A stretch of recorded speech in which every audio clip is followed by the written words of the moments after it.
Well, welcome back everybody. Happy seeing everybody again back over here on the channel. If you guys remember, I think it was about a year ago now that I made a video talking about the 7 cars that I owned at 22. I ended off that video talking about the latest car that I had at the moment. And I just recently purchased the Toyota Avalon that I talked about, right? It was maroon. It was pretty nice. On that note, I ended up having that car for a pretty good amount of time. Now usually if anybody knows me personally, or I think I kind of pretty explained myself well during that video of me talking about the 7 cars, I tend not to really keep cars that long. The longest I've owned a car was my first car ever, and that was my Toyota Camry, and that was for about a year and 6 months, I'd say. Now most of my cars usually last a year or less. I planned on getting a new car. The Avalon was already getting worn down from the couple accidents that I was in, a couple of scrapes that I've done with the car, right? Like I hit a couple things. Honestly, throughout 2023, I didn't really encounter that many suicidal deer. You know, I'll like hit a deer once a year. Like they're not common up here where I live, but I was lucky for the whole 2023. I did not hit one deer. But of course, the beginning of the new year, January, some deer decided to play games and decided to run across my car. Kind of f***ed up my headlight. Even before that deer, the car already had a couple blemishes, a couple of dents in the front because I rear-ended like 2 cars with my Avalon.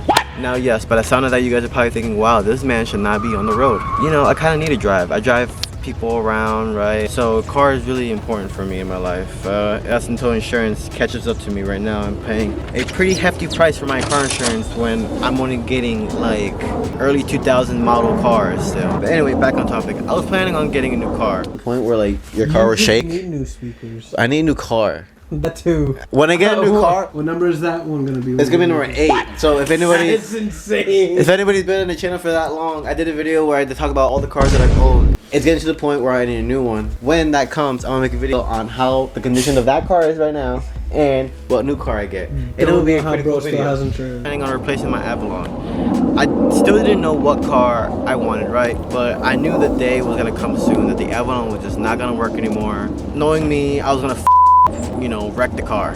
Little did I know that day was gonna come sooner. The day that I had to say goodbye to my Avalon. Long story short, I was driving somewhere that I really had no business of going. I had a special request to go out there, right? On my way back, my tiredness kind of went up a level. Like I was 2 times tired now, so I was nodding off behind the wheel. I knew like, okay, this is not good. But I was trying my best to stay awake and try to be careful on the highway because I had to drive pretty far. This is like a 40-minute drive there, and I had to drive 40 minutes back. But honestly, just driving there, I was already falling asleep, and I got lucky. The problem was driving back.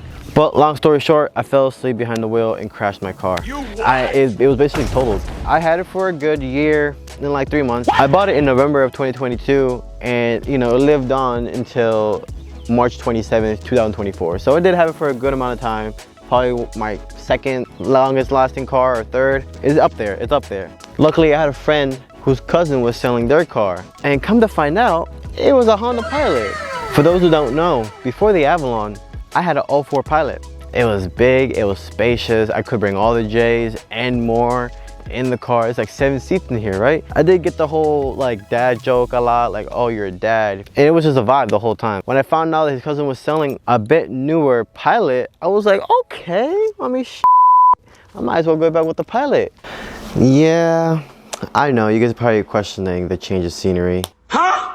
I guess that day I decided to record that video outside. The world didn't really want to let me record. There was a whole bunch of planes, windy weather, and trains because I forgot the park I was at is right next to a train station. Really messing up the whole vibe of the video. You can kind of hear it actually in the beginning of the video where my voice is, you know, picked up pretty nice and clearly through the mic, right? And then the next shot you hear it go lower, and I started to think maybe because like the mic wasn't connected into the camera, but no, actually it was still connected, and I think maybe because of the wind and my mic with my voice, so I think that's why. But whatever, I didn't want to throw away the video. We are back in the original recording location that I started to do my videos in my room. The outside of the Pilot is just like any other early 2000 Honda Pilot. If you guys ever seen a Honda Pilot out on the roads, it's basically this massive truck that you can consider an SUV. It's meant for families. It has 7 seats, right? The one that I have, although it's broken, I do have a DVD player in the car, but it doesn't work. Yeah, the purpose of this car is for families, for your long road trips, right? For those days where you have to bring the kids out to the beach. Or them kids, because over here we don't got kids. We're not lacking anyway. That doesn't mean I can't own the car. The Honda Pilot is a certified J-mobile, meant for those that like to ride around with their boys, listen to music, and just vibe out hotboxing the whip. I remember when my first Pilot, I used that to take all the boys out to Rolling Loud. Instead of us having to take 2 cars, since I had 7 seats, everybody just hopped in my car.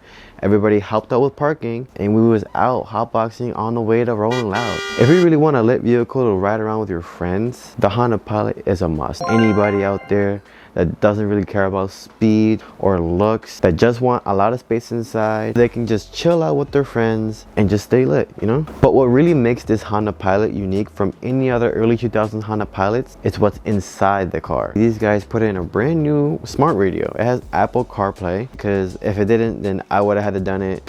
Even before the whole accident happened, I was looking at Pilots either way. There were many situations when I had the Avalon where I wished I still had my Pilot, because I had to just carry some large objects. Like when I bought that new TV for the J House, I tried fitting it in my Toyota, and I got it to fit in the 55-inch LG TV, but it was a hassle. And in that moment, I was like, damn, I wish I had my Pilot, because I could have just slid that TV in with no hassle. Also on that note, talking about the J House is actually no more. I ended up getting kicked out from the house because the one that I would say is the actual owner of the apartment, me and her we just both came into disagreements about each other in our living situations when it came to being inside the apartment, that we decided it was best for us to just not live together.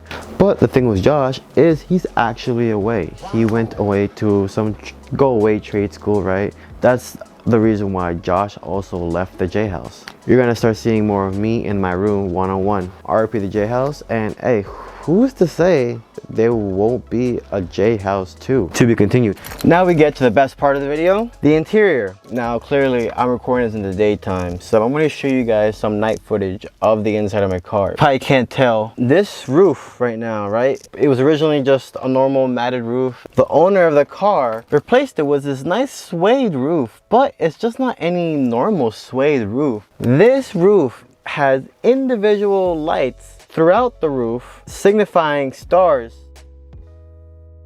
They light up, right? They're so cool. Like I said, in the nighttime they really pop out. They're just eye-catching. Like, this is a whole vibe. You can be in the car smoking, right, chilling out, listening to music, having your seat reclined back, and just look at the stars shining. Is so dope. When I first saw that, I said I need to have this car. Obviously you can see stars on the roof in a Rolls Royce, but how many people do you know that drive a Honda Pilot and they have stars in the roof? And I can control the lights through my phone on this app, just like any other LED lights you would have hooked up in your room. It's so dope. The person that I bought this car from does this type of work on the side. He personally himself installed these stars on the roof. You see the moon, you see the star right there, another star over there. He picked out the suede black. He individually put holes in this roof, I guess. I don't know how it works actually. He just hooked it up and put lights, so you can see the wiring here a bit. Try to hide that a little bit. But yeah, this is what he does on the side. He charges people a certain fee, and if you really want stars in your car, he'll do it for you. It doesn't matter what kind of car. I mean, I'm in a Pilot. This just sold me on the car. I was like, whoa, that's so cool. That's a vibe. Yeah, this is that pretty cool, unique feature that you probably won't see in any other Pilot, and I'm happy I have it, and it just came with the car. I didn't even have to pay anything extra. Almost every J member that's been in my car and I show them the stars have been mind blown, and it's just been a great experience when you're smoking at night with the boys listening to music. It's a vibe. Overall, I'm very happy with the car that I bought. I really want to see myself having this car for more than a year. Let's see how long it lasts me. I'm just hoping everything's okay, and I'm just hoping me owning this car will be smooth. We'll see if this car will live on longer than my Avalon, or if this car will live on longer than my last Pilot. I'm hoping, right? I'm being more careful this time around. I probably say that every time I get a new car. Really? I mean, I'm really trying. I really can't afford my insurance going up any higher. But yeah, look at the stars, guys. These stars are fucking dope. That being included with the price of the car was kind of making it too hard to pass. I kind of forgot how much gas the Pilot eats up way more than the sedan, which kind of makes sense, right? One's a smaller car, one's a bigger car, and it's more heavy. So yeah, the Honda Pilot gas mileage is okay for in town. The numbers aren't that different from my Avalon. So I guess that's like one con I can say about owning one of these bigger cars, is that I definitely have to put gas more often. I can say it's not as bad as when I owned a Lincoln Navigator. You guys are gonna start seeing more one-on-one videos with just me. We'll see if I'll have one of the J's in a video. We'll probably record one in the car, but yeah, from now on, no more J house, just me in my room. I really hope I have this car for a pretty reasonable amount of time, hoping longer than my Avalon, and hoping it won't end up like my Avalon. And I'll catch you guys in the next video. See ya.